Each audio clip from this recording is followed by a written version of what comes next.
bienvenidas, bienvenides, bienvenidos a una nueva emisión de nuestra tercera temporada de Memoria en Rojo, Amarillo y Morado.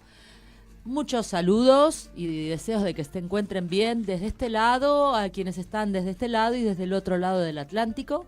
Aquí estamos Cecilia Samanes, Nadia Mallorquín, Daniel Campione y quien les habla, Gladys Avellaneda, junto a nuestro técnico, el Chino Román, esperando que pasen una tarde de muchos temas interesantes que vamos a tener respecto de la Segunda República.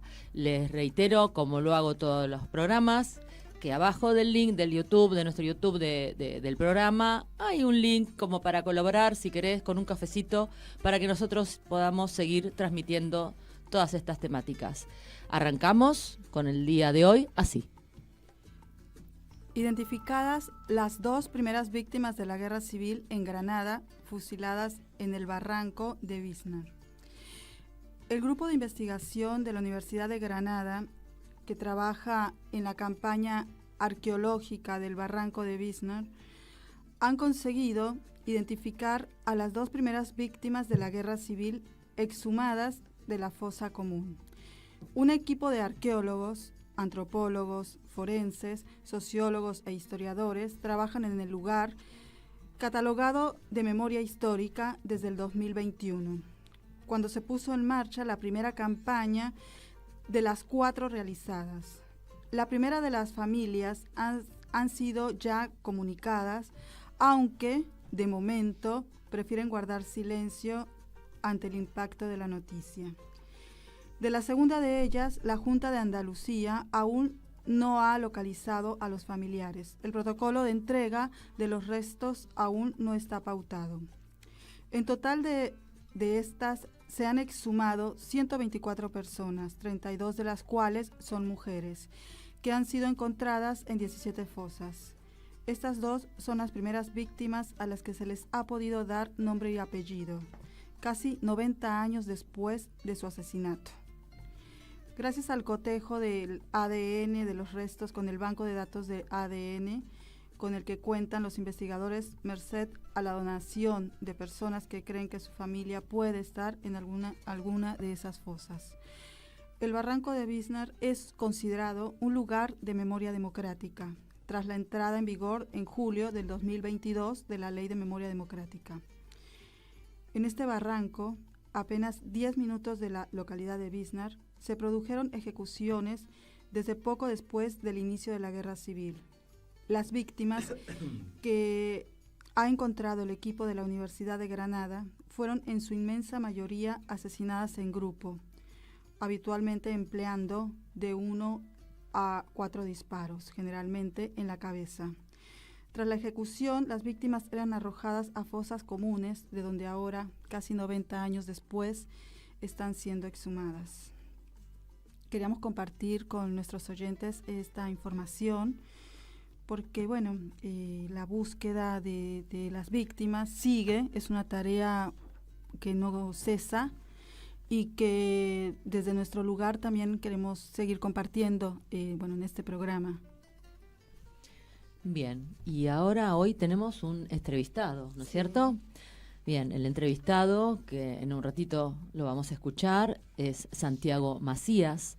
Santiago Macías es un escritor español, colaborador en medios de comunicación y es uno de los fundadores de la Asociación para la Recuperación de la Memoria Histórica. Un colectivo que, como todos sabemos, un colectivo que lleva años buscando los lugares en los que fueron enterrados las víctimas de la represión en la zona franquista durante la Guerra Civil Española y la posterior dictadura. Entre sus publicaciones y colaboraciones, publica en 2003 junto con Emilio Silva Las fosas de Franco, los republicanos que el dictador dejó en la cuneta. En 2005 publica El monte o la muerte, la vida legendaria del guerrillero antifranquista Manuel Girón. Y su último libro es Manuel Girón, una biografía controvertida. También ha colaborado en Maquis, historias de la guerrilla antifranquista, Antropología del pasado reciente, una fosa común de la Guerra Civil Española en Priaranza del Bierzo y La agonía del león. También colabora en numerosos medios de comunicación, como dije anteriormente, y destacando su colaboración en Las fosas de la vergüenza de Ana Maceda. Es columnista del periódico provincial La Crónica del León y es asesor histórico en varios documentales como Girón, la forja de un guerrillero. Todos con la misma temática. Muy buenas noches, Santiago Macías, desde aquí, desde Buenos Aires, Memoria en Rojo, Amarillo y Morado. ¿Cómo estás? Hola, buenas noches. Pues muy bien, muchas gracias. Muy buenas noches. Bueno, queríamos charlar con vos sobre diversos temas. Primero, gracias por estar ahora en el teléfono a este horario, que son medianoche. Para nosotros es muchísimo más temprano, y por eso también, bueno, agradecemos la voluntad. Queremos que nos compartas un poco sobre quién fue Manuel Girón Bazán.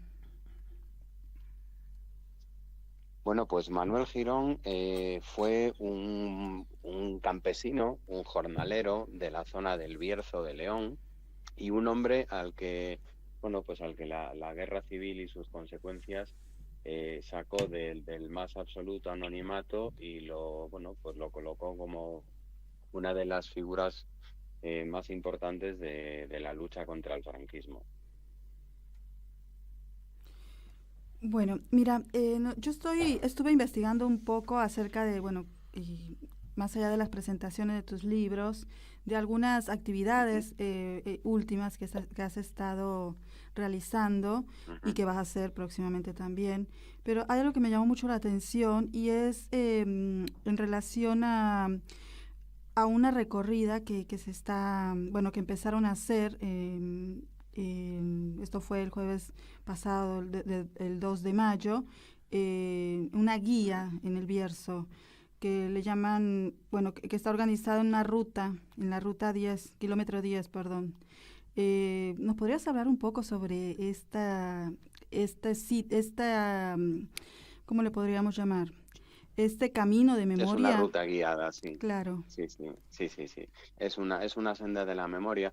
A ver, es una idea que surge hace un tiempo, porque la figura de Manuel Girón es una figura que ha llamado desde siempre la atención. La primera persona, obviamente, a quien le llama la atención de forma importantísima en la vida es a mí mismo, ¿no? Claro.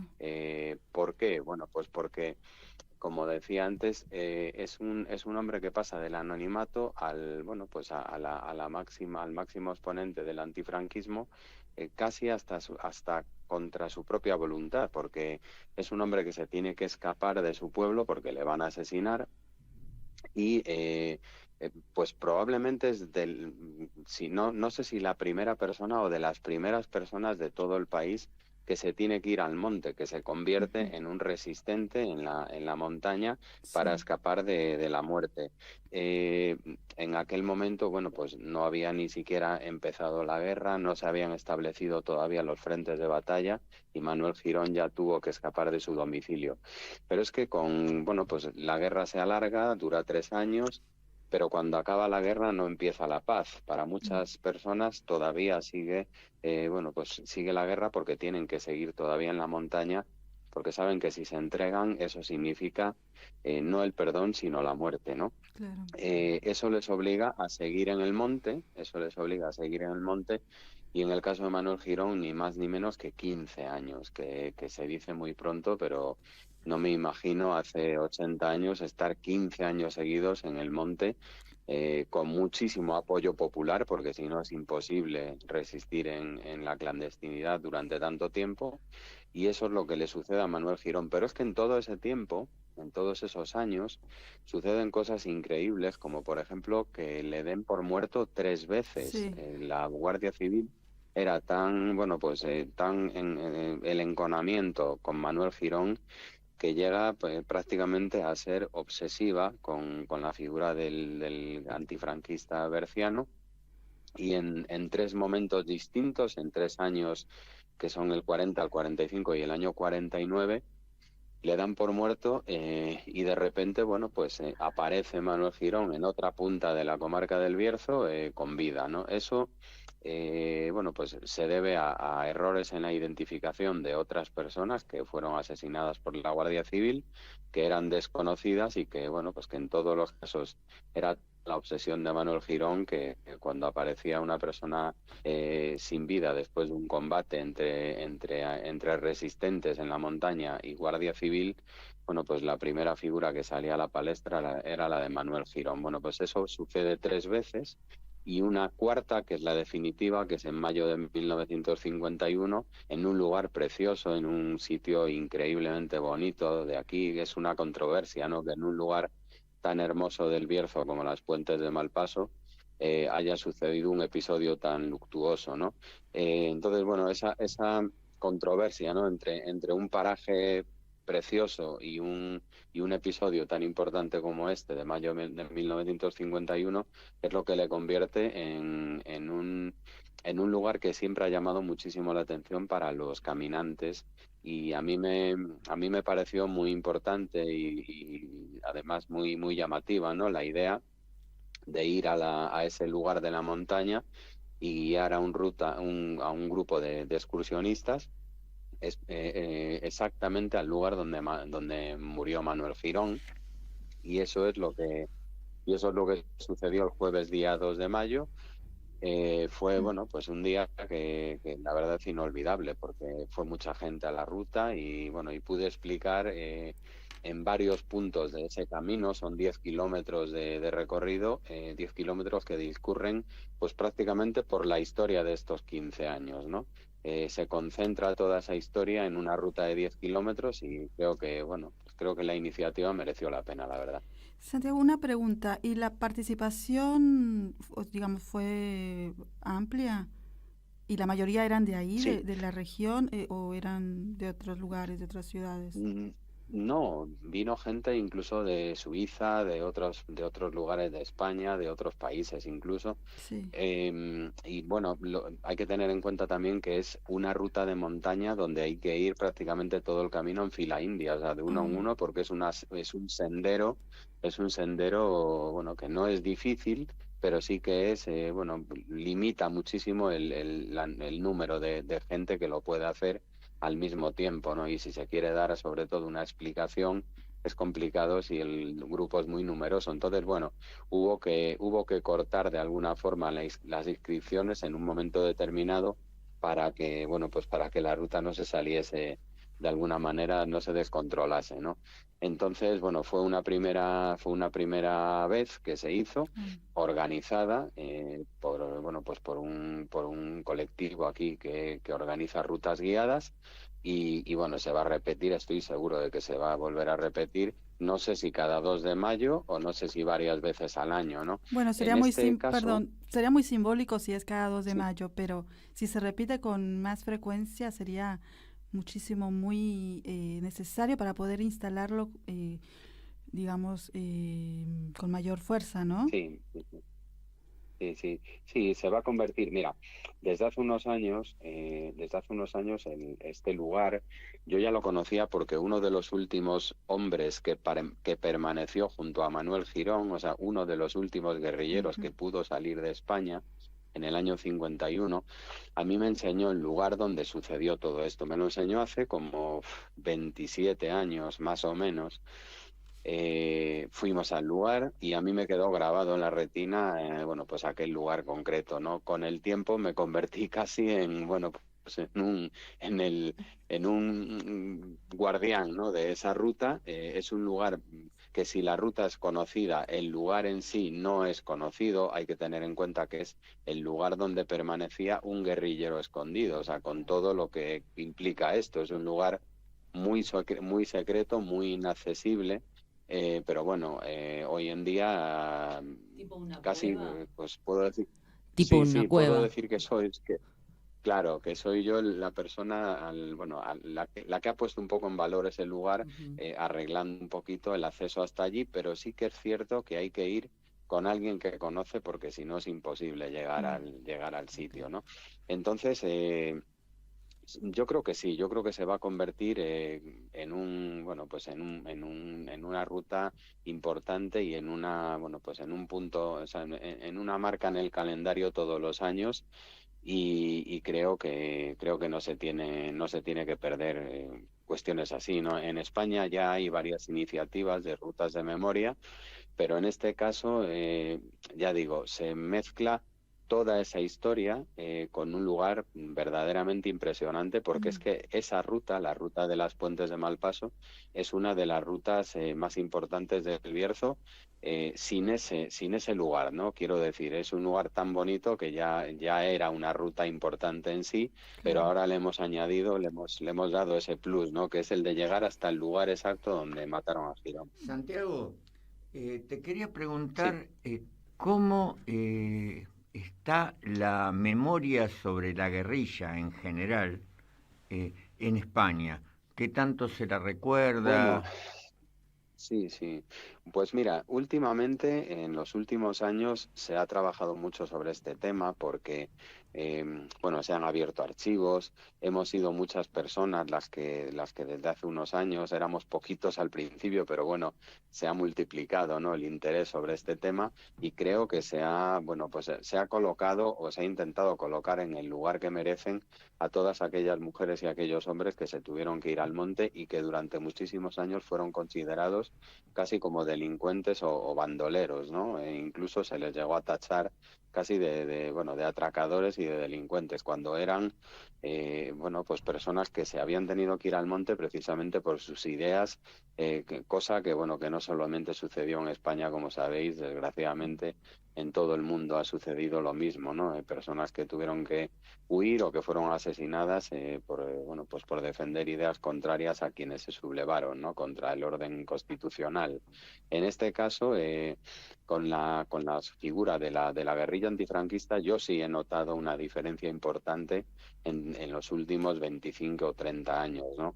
Se empezaba a hablar de estas personas y la propaganda todavía había calado hasta los años 90 y era una memoria difícil, ¿no? Para muchas personas, pero hoy en día gracias a, bueno, pues gracias a todos los testimonios, gracias sobre todo a la documentación que se ha ido encontrando, gracias también a poner el punto sobre las IES en muchos de los episodios que tuvieron lugar en aquellos años, yo creo que se ha colocado, insisto, a esas personas en el sitio que les corresponde. Me decía el otro día Adriana, a la que saludo si me está escuchando, Seguro que sí. que bueno, que me ha puesto, vamos, que había puesto una publicación en las redes sociales Ujú. sobre, bueno, pues sobre mi trabajo hacia la guerrilla antifranquista y que le había llamado mucho la atención la repercusión que había tenido, ¿no? Habiendo puesto esa publicación desde Argentina.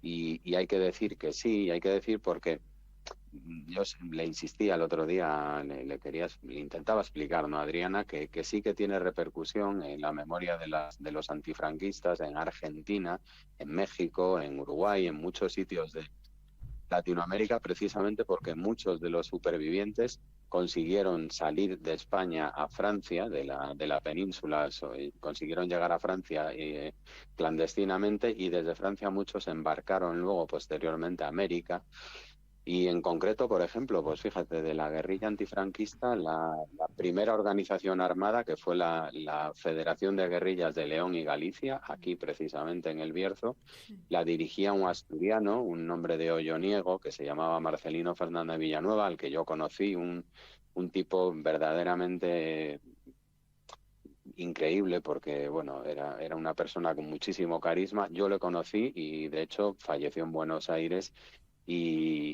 vamos, y trabajaba en dos hoteles de la capital de Argentina, ¿no? Es un hombre que tuvo muchísima repercusión ahí porque, bueno, dirigía también al Partido Socialista Español en el exilio bueno, me imagino que la memoria de Marcelino Fernández Villanueva está todavía presente en muchísima gente ahí. Santiago, entonces, por lo último que contás, hay un cambio en la mirada sobre quienes lucharon contra el franquismo, digamos, ¿no? delincuentes pasaron a, de alguna manera, reconocerlos como luchadores, como resistentes, y reivindican su lucha, o estoy haciendo una lectura equivocada de lo que relataste. Es así, exactamente así. O sea, pasaron, mira, el hecho de haber descubierto en los últimos años, pues por ejemplo, que la guerrilla tenía unos estatutos, tenía un código de conducta de obligado cumplimiento, había llegado incluso a redactar su propio periódico en el monte, con la dificultad que eso tenía hace 70, 80 años, por los poquísimos medios que había para hacer eso. Bueno, pues si todo eso hoy se conoce, es un poco absurdo pensar que eso lo puede hacer un bandolero, lo puede hacer un delincuente. Un bandolero, un delincuente se dedica a otras cuestiones relacionadas con la delincuencia, no se dedica a hacer un periódico ni se dedica a hacer unos estatutos para organizar una agrupación de resistentes, ¿no? O sea, es un poquito absurdo, claro, lo que el régimen hacía con aquellas mujeres y aquellos hombres, intentando de alguna manera desacreditarles, ¿no? Precisamente para eso está la investigación y para eso está la verdad histórica, ¿no? Para poner a cada uno en su lugar y para que ese descrédito que el régimen intentó hacer con aquellas mujeres y aquellos hombres, desde luego pase a otro lugar. Bueno, la verdad que nos gustaría seguir charlando con vos. Tengo entendido que el próximo sábado vas a estar en Noceda del Bierzo, que es uno de los lugares de los que vos, digamos, de alguna manera referenciás en el Monte o la Muerte, y vas a dar una charla ahí. Sí, mira, la historia de este libro es increíble, la historia del Monte o la Muerte. La propia historia que se cuenta en el libro es fascinante, pero es que la propia historia del libro, del trabajo que ha tenido este libro y de la repercusión que ha tenido, es que merece casi otro libro en sí, ¿no? No sé si me explico. Sí. Pues fíjate, el libro salió hace muchísimos años ya, pero este libro fue reeditado, lo reedité a finales, justo a principio de la pandemia, antes de saber que iba a llegar esta pandemia a nivel mundial. El libro salió reeditado porque pude entrar en un archivo, el cual, bueno, pues cambió completamente la estructura del libro, ¿no? La información que encontré en aquel archivo me hizo reeditar el libro. Estuve 12 años poniendo en orden la documentación que encontré, y con esa documentación y con esa información reedité el libro primigenio, que era del año 2005. Bueno, esto fue, la reedición sale a principios del año 2020, finales del 19, principios de 2020, y empieza la pandemia. Y de repente, bueno, pues el libro empieza a tener un recorrido increíble, bueno, que ha llegado hasta la 8ª edición, eso está muy bien, incluso, bueno, pues para mí es algo totalmente inesperado, hasta tal punto que este acto que voy a hacer en Noceda del Bierzo, esta charla, es la número 60. O sea, no sé si hay alguna persona que tenga un libro en circulación que lo haya presentado 60 veces, pero no solamente ahora en Noceda del Bierzo, es que tengo que seguir, o sea, la cosa sigue, y bueno, quien me siga en las redes sociales verá cada poquito, claro, cómo sigo poniendo fechas en el calendario como si fuese un disco de un grupo de música, ¿no? Es una cosa, es una gira interminable, y a mí me encanta, la verdad, porque yo creo que a cada uno lo que deberíamos hacer es hablar sobre todo de lo que sabemos y de lo que nos gusta, ¿no? Es que es una buena noticia, no solo para vos, sí, es una gran noticia, sino para el tema de todo lo que tiene que ver con la recuperación de la memoria histórica, ¿no es cierto? Es muy fuerte. Sí. Es necesario. Claro, es un caso el de este libro y el de esta investigación que como os digo, a mí fue lo que me puso en todo este camino, ¿no? Yo fundé la Asociación para la Recuperación de la Memoria Histórica hace 24 años, se van a cumplir, pero yo ya estaba, muchos años antes de esto, del año 2000, yo ya estaba investigando precisamente sobre aquellos hombres y mujeres resistentes antifranquistas. eso me hizo, bueno, pues empezar hace tanto tiempo, me hizo soy un afortunado diciéndolo hoy. ¿Por qué? Pues porque conocía muchísima gente que me hizo incluso depositario de su propia memoria, ¿no? Yo tengo un montón de memorias manuscritas de gente que ya no está entre nosotros, fotografías, objetos personales. Bueno, no os podéis imaginar un verdadero museo de personas que, como os digo, pues hoy ya no están aquí, pero a las que yo conocí en los años 95, 96 hasta el año 2000 y algo, y bueno, ellos son los que me hicieron tomar impulso y los que me hicieron de alguna manera tomar también esta responsabilidad que a mí me gusta y de la que no me quejo en absoluto. Claro, te nutriste con todo eso para el libro Sí. los libros que publicaste, y seguramente vas a tener material para otros. Claro. Bueno, Santiago, Bueno, el material es interminable, disculpa. Me imagino, No, por eso. Bueno, por eso queremos seguir charlando con vos para los próximos días. Te vamos a seguir molestando, te vamos a volver a llamar. Agradecemos muchísimo esta comunicación. No es ninguna molestia para mí. Yo creo que es un deber y además es un placer hablar con vosotros. Buenas noches, muchas gracias. Muchísimas gracias. Muchas gracias. Buenas noches. Gracias. Un gusto. Qué Bien. genial, ¿eh? Sí, maravilloso, Interesantísimo. maravilloso. Yo me imaginaba en un momento cuando él iba contando, digo, claro, ¿cómo la Guardia Civil no iba a querer no encontrarlo muerto encima? Porque él aparecía, publicaba un periódico, o sea, la gente estaba con él, lo apoyaba, ¿no? Era como un problema. Igualmente también como este libro ha contribuido a revivir la figura, Sí, ¿no? sí, totalmente. Y quizás impulsa a buscar a otros guerrilleros o republicanos resistentes que estaban en su misma situación en otras regiones de España, claro, tal cual. Bueno, vamos a un tema musical, ¿qué les parece? Bien. ¿Qué será?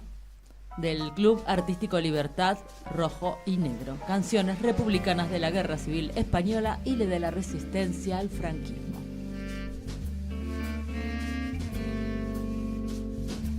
¿Cómo? Frente al cabo de Palos, sobre las aguas, retumban los cañones sobre las llamas. ¿Qué será? Ay, ¿qué pasará? ¿Qué habrá sucedido? Que en el campo facioso todo es fingido. ¿Y qué será? Ay, ¿qué pasará? Ay, ¿qué habrá pasado? Que ruge Mussolini, suspira Franco.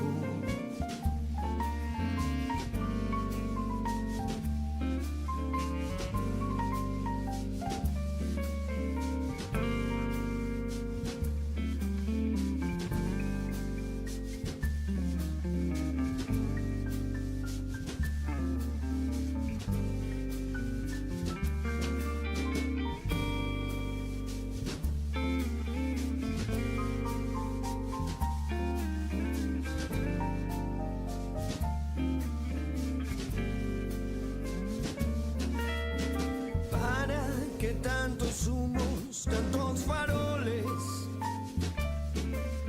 Si nuestros marineros son españoles, ¿qué será? Ay, ¿qué pasará? ¿Qué estará pasando? La marina española que está luchando, ¿y qué será? Ay, ¿qué pasará? ¿Qué habrá sucedido?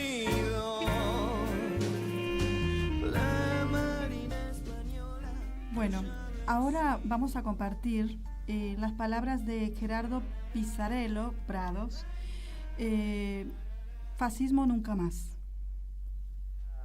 Queríamos hacer una declaración explícita de repudio a la presencia en España del presidente argentino Javier Milei, que tendrá como objetivo casi exclusivo participar en una fiesta neofranquista organizada por Vox cada año.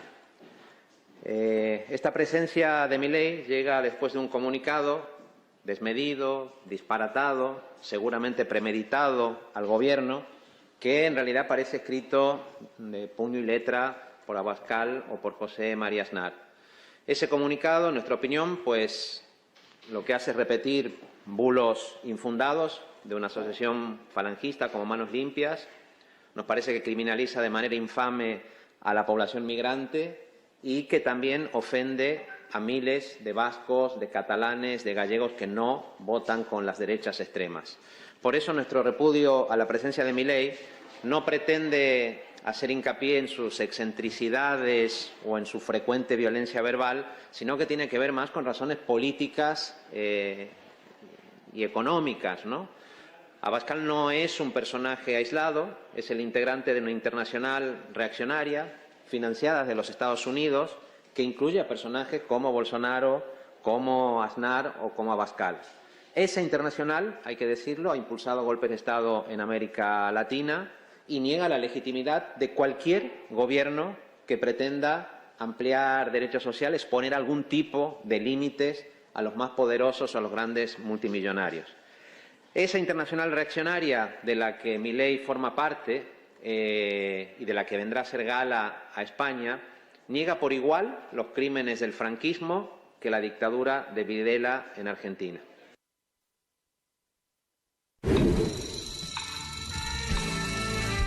El ayer y hoy de la España sufriente. Historias, memorias y cultura en ambos lados del Atlántico. Daniel Campione en memoria en rojo, amarillo y morado. Memoria en rojo, amarillo y morado.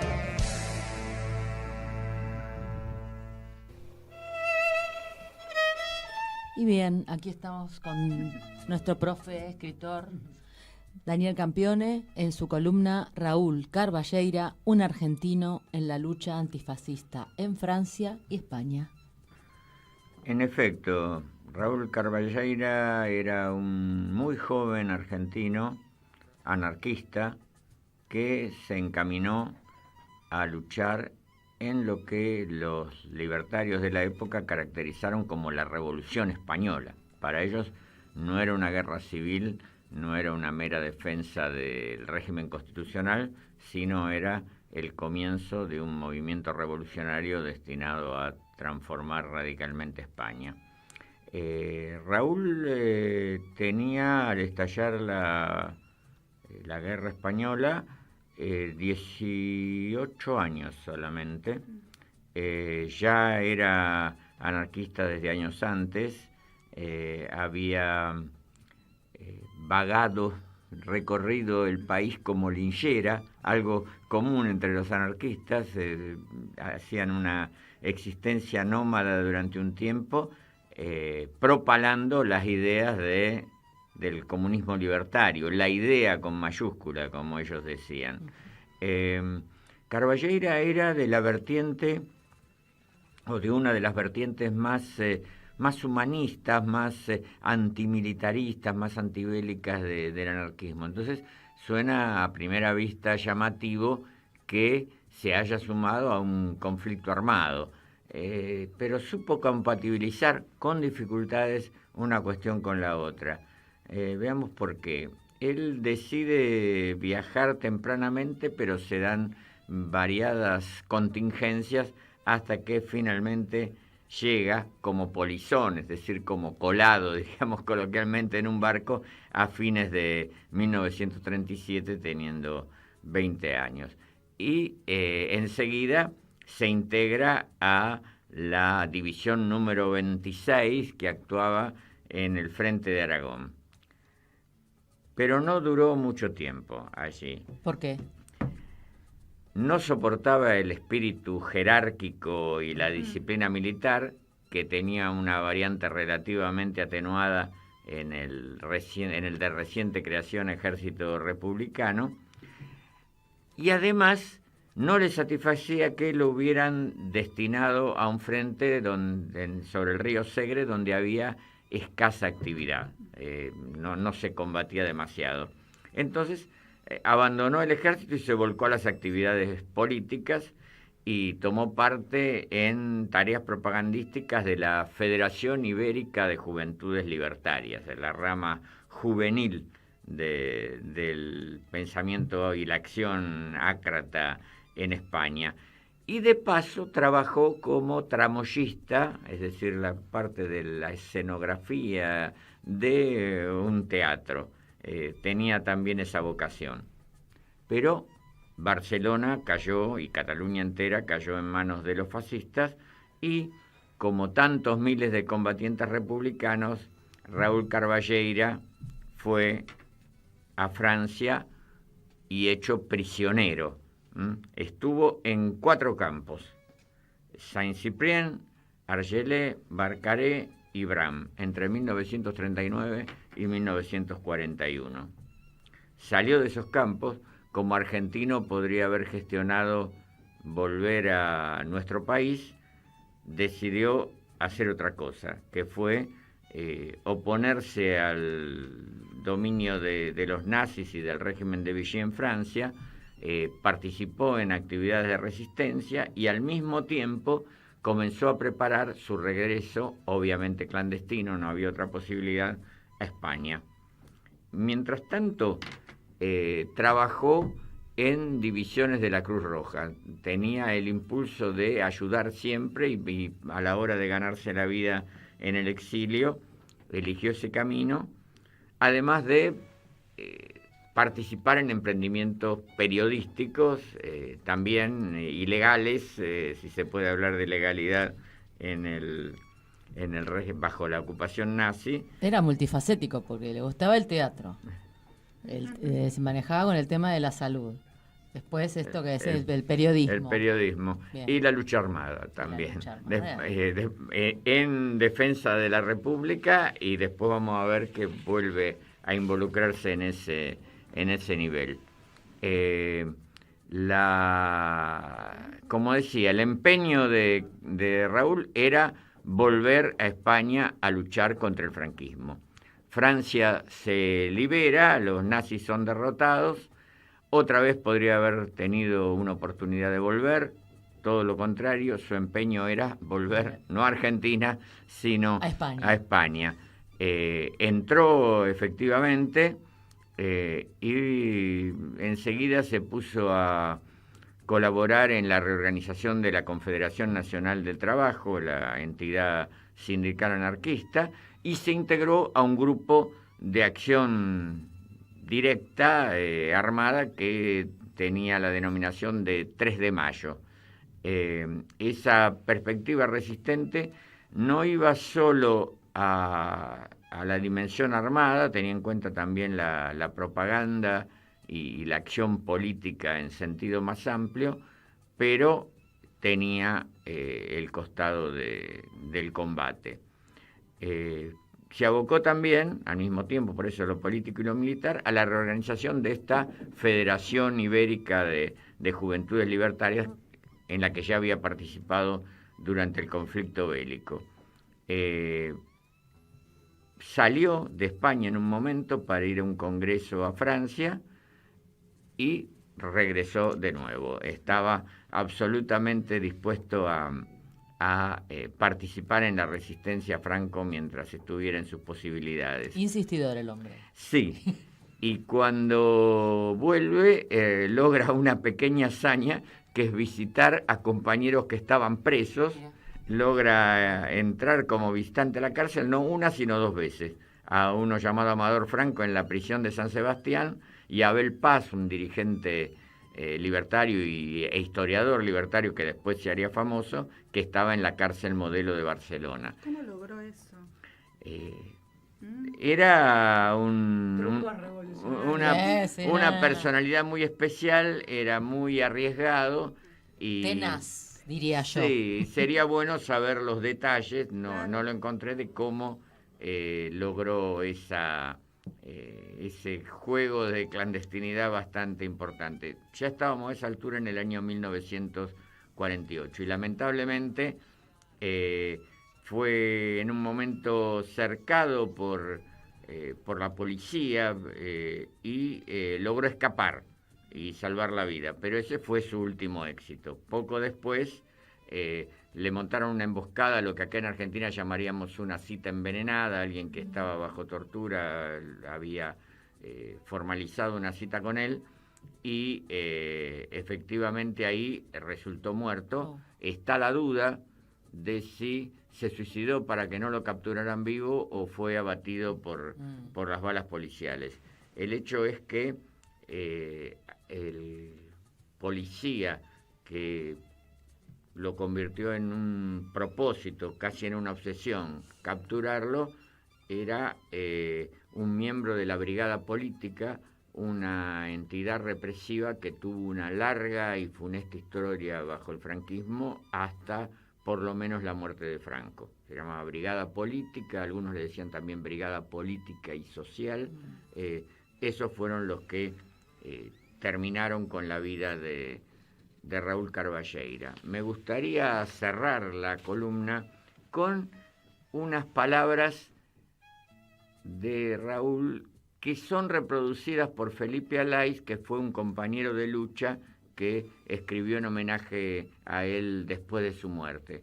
Él atribuye esas palabras a Carballeira, no hay otra fuente como para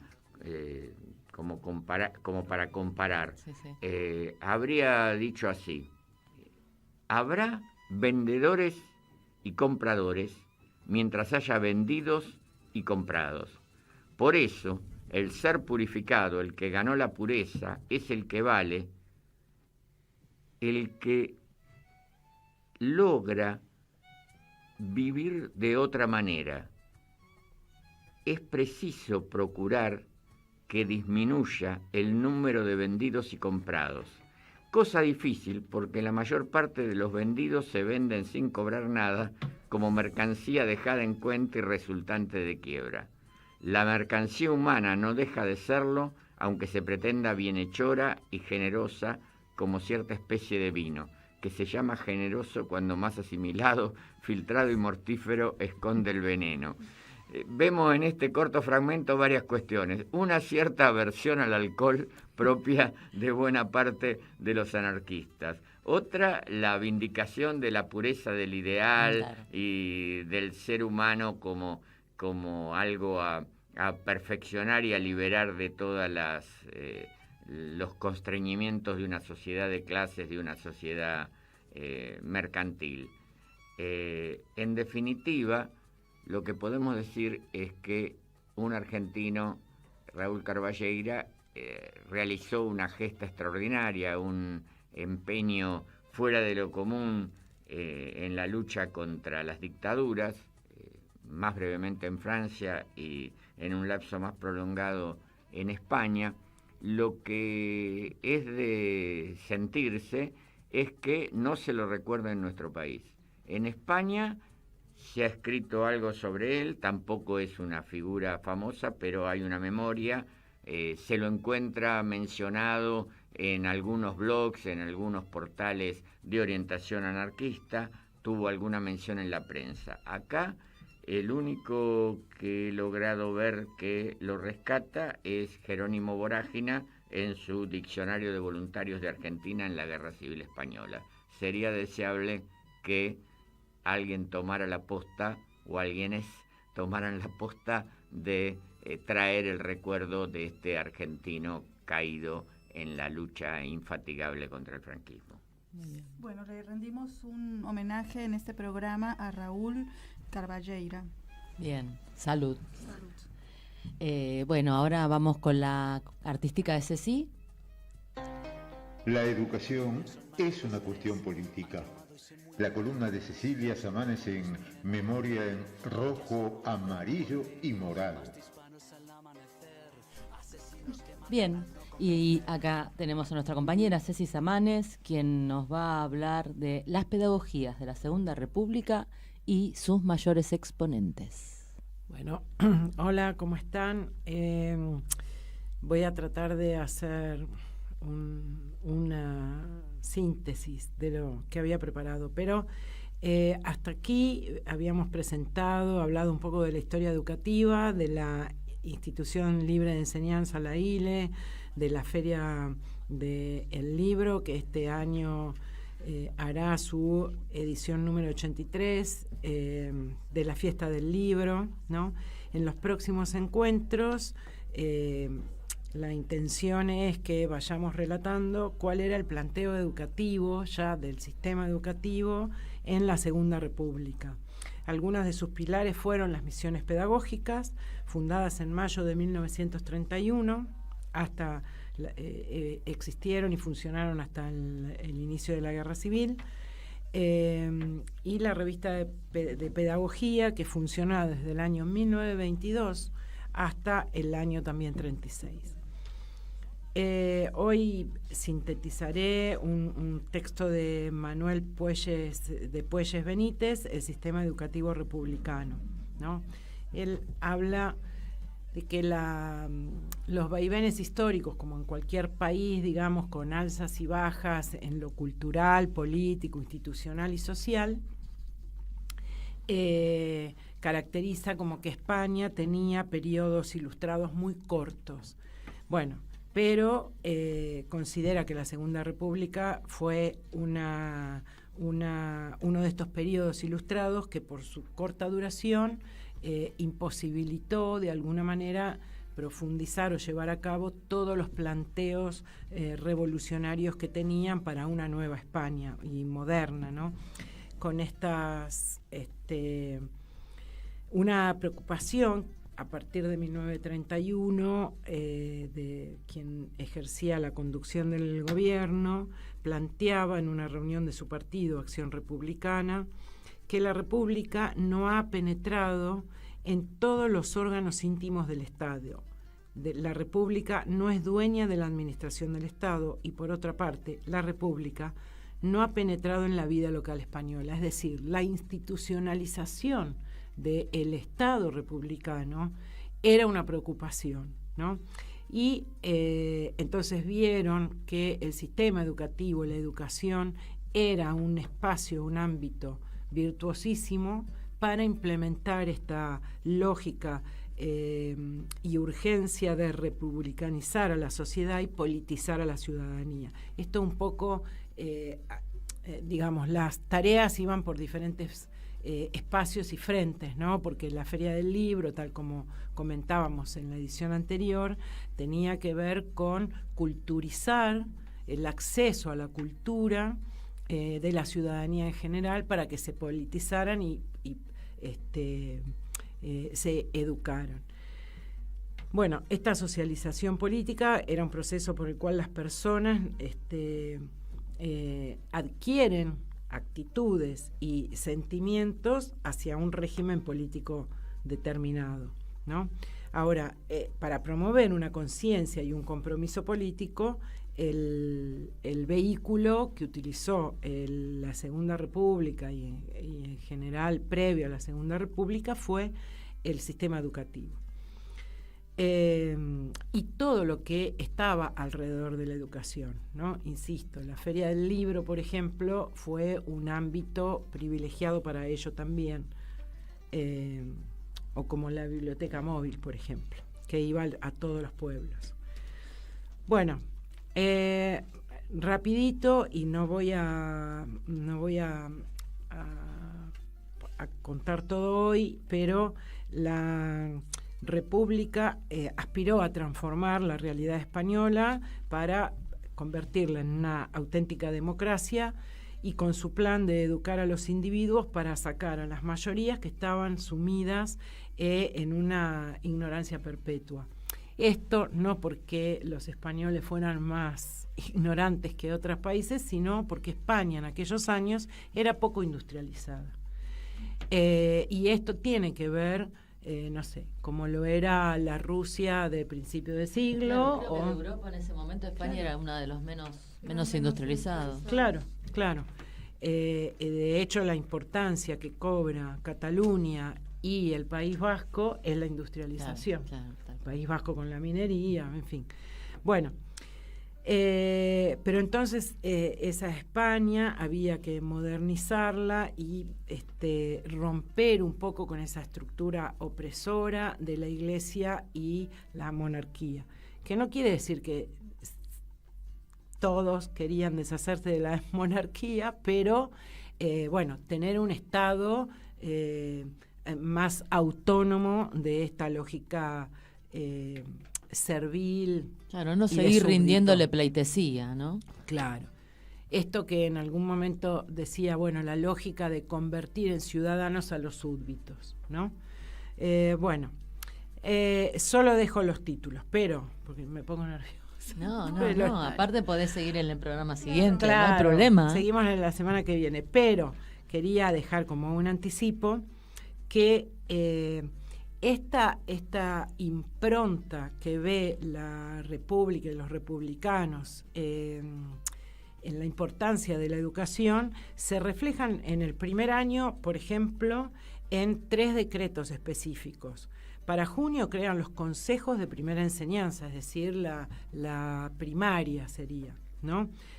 Donde a partir de esos consejos se establecen los lineamientos pedagógicos para la escuela primaria. Para junio también se crean, acompañando esos consejos de primera enseñanza 7.000 puestos de trabajo en las escuelas nacionales. Crean escuelas y crean bibliotecas. Esto también lo refería cuando hablábamos de la Feria del Libro. Para septiembre se reforman los planes de estudio de las escuelas normales. En alguna de las entregas, algunos de los comentarios, yo hablaba de la importancia que le dieron a los maestros de las escuelas normales. Porque formar maestros, profesionalizar a los maestros, hacía que formaran y replicaran esta lógica de una buena educación, que fueran profesionales de la educación, quiero decir, en este sentido lo de buena educación, y se pudiera llegar a todos los intersticios del país. Ahí las misiones pedagógicas cumplen una función fundamental. Bueno, hasta aquí por hoy. Gracias. Bueno, Ceci, gracias. Seguimos ese tema, hay que seguirlo. Bien, un pequeño aviso.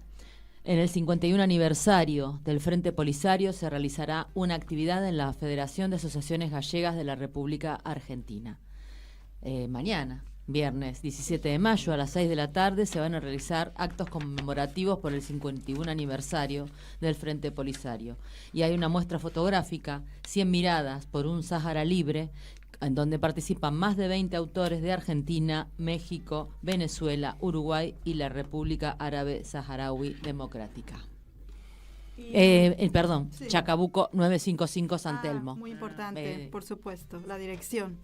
Y también otro anuncio es que el próximo jueves 23 de mayo se va a realizar un homenaje a Ana Messuti, la abogada de la querella argentina por las víctimas del franquismo. Este homenaje se va a realizar en Madrid, en el Auditorio Marcelino Camacho, para quienes estén por allá, en la calle Lope de Vega, al número 40.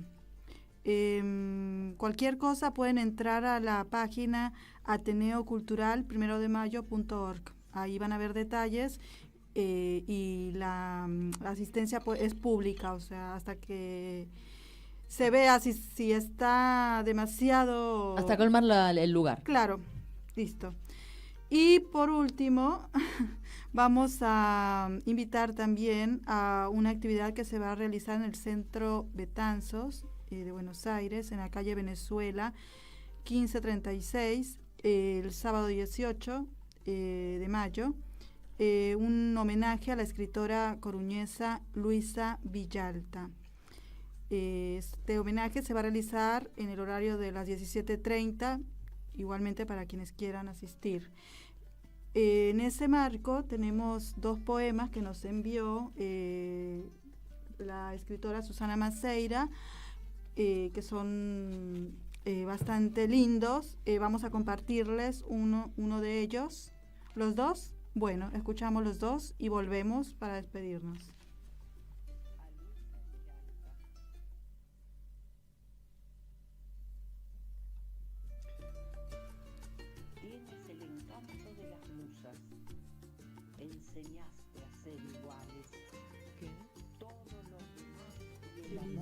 Bueno, sí. Bueno, en este paréntesis que estamos haciendo, tenemos por acá un libro que no lo dijimos, pero me parece interesante compartir. ¿Qué estás leyendo? Virgen. España Virgen, de Waldo Franco, un gran hispanista estadounidense, militante de izquierda también, con paso por más de una organización, que hizo varios libros sobre los países de habla española, entre ellos dedicado a una interpretación de toda la historia de España, que comienza en la época de los romanos, recorre las distintas zonas de la península y termina, antes de los romanos en realidad, y termina hablando de la Guerra de España en su segunda edición, porque la primera fue de 1926. Un interesante trabajo de muy amena lectura, porque era un muy buen escritor, Waldo Franco. Bueno, gracias, Dani. Bueno, escuchamos los poemas de Susana Maceira. A Luisa Villalta, que se conmemora en el Día de las Letras Gallegas. Tienes el encanto de las musas, enseñaste a ser iguales. Todos los demás y el amor y la cultura siempre fueron tu prioridad. Alabanzas a tu poesía y a tu saber sin igual. Maestra y profesora son tus títulos. Eso es diversidad. Andei por Santiago pisando estrellas, nanoite, que as rúas devolveron con luces e clamores secretos, nanoite. Andei por Compostela, coa pel das perlas orceladas, a rúa das hortas, onde descansan os arcanos, nanoite. Bien, bueno, ahora entonces sí, luego de escuchar a la compañera Susana Maceira, nos estamos despidiendo de este programa de hoy. Estuvimos en la conducción Nadia Mallorquín, Gladys Avellaneda, como columnistas Nadia Mallorquín, Adriana Fernández, Cecilia Samanes y Daniel Campione, columnistas del otro lado del Atlántico, Soledad Luque Delgado, Susana Falcón, Juan Miguel Vaquero y Jorge Fonseca. En la producción, Nadia Mallorquín, ¿cómo estamos hoy? Sí. Diana le manda. Diana, al revés. Y en la técnica, nuestro chino Román. Nos despedimos con un tema musical que se llama Loca, de Silvia Pérez Cruz. Muy buen fin de semana para todos. Salud y República.